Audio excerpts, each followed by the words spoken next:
हिम्मत बनाने वाला यह चरित्र है। अगर दुख मुझे घेरे हैं, मेरे प्यारे राजी हैं, तो मुझे दुख से कोई परेशानी नहीं। यह है प्रेमी का हृदय।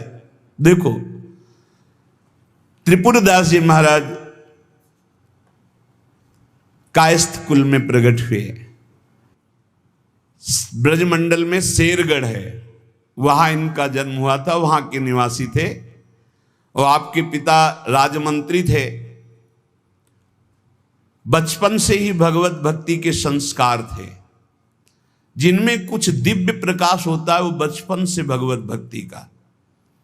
जिनको ये लगता है कि जवानी में विषय भोग लें और बुढ़ापे में भजन करेंगे तो भूल जाए। बुढ़ापे में मन को प्रभु में नहीं लगाया जा सकता। यदि आपने जवानी में भजन का अभ्यास नहीं किया तो बुढ़ापे में नहीं होगा। बुढ़ापे में प्रपंच ही होगा, पक्का विश्वास मान लीजिए। और जितने भी दिव्य महापुरुष हुए हैं, जिनके जीवन प्रकाशित हुए हैं भक्ति अध्यात्म की ऊंचाई में, वो बचपन से श्री भगवान में लगे। त्रिपुरदास जी के घर में राजमंत्री पिता थे, पर बहुत ही सुंदर भक्ति के संस्कार थे। एक बार आप पिता के साथ आगरा से किसी कार्य के लिए गिरिराज जी आए, तो यहां ठाकुर श्री श्रीनाथ जी का दर्शन किया। यही विराजमान थे अन्योर में, जहां जतीपुरा इधर ठाकुर जी यहीं प्रकट हुए हैं। श्रीनाथ जी अपने ब्रज के हैं, गिरिराज जी के। ऐसा सुंदर रूप श्रीनाथ जी का कि नवीन किशोर अवस्था लुभायमान हो गए। बहुत हट किया, अब मैं नहीं जाऊंगा, इन्हीं के दर्शन करूंगा, इन्हीं के पास रहूंगा। पिता राजमंत्री थे,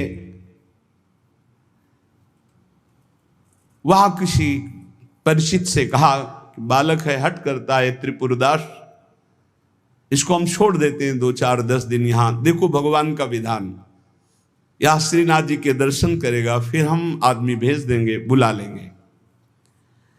अब वो दैवी योग से प्रेरित थे, पुत्र को यहां छोड़ दिया और वापस वो लौटे तो रास्ते में कुछ वैरी दल के राज सैनिक को दुष्टों ने घेर लिया और मार डाला, पिता को मार डाला। भक्तों के जीवन में प्रारंभ से ही विपत्तियों की बौछार हो जाती है, लेकिन आप ऐसा डरिएगा मत। क्या जिनके हृदय में भक्ति नहीं है उनके परिवार के लोग नहीं मरते क्या? जिनके हृदय में भक्ति नहीं वो क्या दुख नहीं भोगते क्या? ये अज्ञानी जन है, नहीं जानते। शरीर रचना के समय शुभ अशुभ कर्मों के अनुसार दुख सुख पहले से रच गया है। भक्ति तो हम आज कर रहे हैं, ये नई खेती है, ये भक्ति का फल नहीं। वो दुख सुख पुराने हमारे कर्मों का फल है। जब आपने सुना, सूचना आई कि तुम्हारे पिता को बैरी दल ने मार डाला है, तो श्रीनाथ जी की तरफ देखा और कहा, आप तो हमारे पिता भी हो, मित्र भी हो, जीवन धन हो। हृदय में बड़ा आनंद हुआ कि चलो नाम मात्र का पिता अंतर्ध्यान हो गया, लेकिन मेरा जो अनंत जन्मों का पिता है उससे संबंध हो गया। अब तो मेरे श्रीनाथ जी के सिवा कोई नहीं है। एकदम निश्चिंत हो गए। रोज प्रभु के सामने भाव विभोर होकर रोया करते, नौ किशोर अवस्था, कि प्रभु अब आपके सिवा हमारा कोई नहीं है। एक दिन वल्लभाचार्य भगवान आचार्य चरण, जिनके दुलारे लाडिले श्रीनाथ जी हैं, वो सेवा में आए तो देखा है बालक बहुत एक दृष्टि से देखता है, रोता है। लाओ इस बालक को सामने लाया। ये है भगवत कृपा। जब भगवत कृपा होती है तब गुरु मिलते हैं, और जब गुरु कृपा होती तब भगवान मिलते हैं। जब भगवान की कृपा होती तब गुरुदेव मिलते हैं, संत मिलते हैं। जब द्रवहि दीन दयालु राघो तो साधु संगति पाइए। और जब संत द्रवित होते हैं तब भगवान का साक्षात्कार होता है। बुलाया और परिचय पूछा, कौन है ये? तो कहा अमुक राजमंत्री का पुत्र है, इनके पिता यात्रा में मारे गए हैं और ये बहुत आसक्त चित्त होकर श्रीनाथ जी को देखते हैं, श्रीनाथ जी से रोते हैं। त्रिपुरदास जी ने साष्टांग दंडवत किया वल्लभाचार्य जी को और कहा प्रभु मैं मात्र पितृहीन, न मेरे माता है न पिता है, मैं अनाथ बालक हूँ, बस मेरे नाथ तो श्रीनाथ जी ही हैं और आपके श्री चरणों का आश्रय दे दिया। प्रभु मुझ अनाथ दीनहीन को आप स्वीकार कर लीजिए। बहुत प्रसन्न हुए। इतना छोटी अवस्था में ऐसे शुद्ध शब्द, ऐसे भागवतिक चेष्टाएं। चलो आज अभी इसी क्षण मैं इसको दीक्षा देता हूं।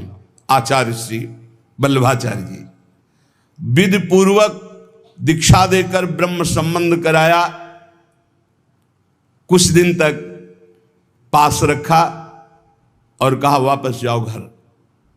श्रीनाथ जी की सेवा की भावना रखो, निरंतर चिंतन करो, ध्यान में श्रीनाथ जी का स्मरण रखो, भक्ति में जीवन व्यतीत करो। हमारा सदैव कृपा प्रसाद तुम्हारे साथ है। गुरु आज्ञा तत्काल श्रीनाथ जी से उनके जो परिचय के थे ले गए। यवन राजा था, उनके राजमंत्री थे पिता। तो जब नौ किशोर अवस्था से थोड़ा बड़े हुए तो इनके पिता का पद इनको दिया, राजमंत्री बना लिया। अब ये राजमंत्री में जितना वैभव मिलता, तो इन्होंने एक बात सत्य समझी कि धन की सच्ची योग्यता क्या है। बोले संतों के मुख में चला जाए, संतों की सेवा में चला जाए, भगवंत सेवा में लग जाए, सो धन धन्य प्रथम गति जाकी। धन की सार्थकता है। ये भागवतिक सरकारी बैंक है। जैसे भारतीय सरकारी बैंक में जमा करो, जब चाहो ले लो ब्याज सहित, ऐसे भागवतिक सरकारी बैंक है। गौ संत जन, ब्रह्म ऋषि जन भगवान किसी विग्रह की अर्चा पूजा और किसी ऐसे असहाय की, जो बीमार है, जो अपवित्र है, असमर्थ है, उसकी सहायता भगवत भाव से कर देना, उसमें जो धन खर्च होना, ये सब भागवतिक बैंक में जमा होता है। आपको मिलेगा, ब्याज सहित मिलेगा। हमारे प्रभु की बैंक